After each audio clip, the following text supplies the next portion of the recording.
আসসালামু আলাইকুম। আপনারা কেমন আছেন প্রিয় দর্শক? আশা করি সকলেই আল্লাহ তাআলা অশেষ রহমতে ভালো আছেন।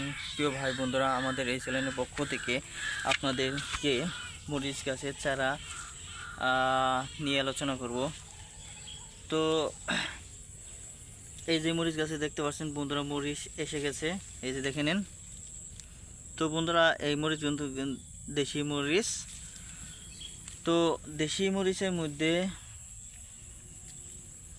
অনেক ঝাল রয়েছে।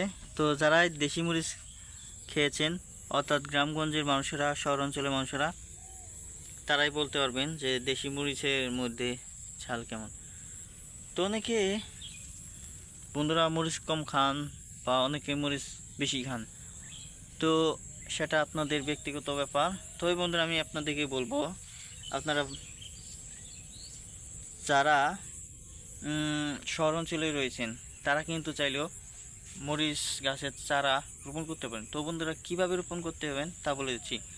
তো মরিচ গাছের চারা আপনারা টব রয়েছে, টবের মাধ্যমে বিল্ডিংয়ের ছাদের উপর রোপণ করতে পারবেন। এভাবে কিন্তু বন্ধুরা অনেক মানুষ তারা শহর অঞ্চলের মাধ্যমেও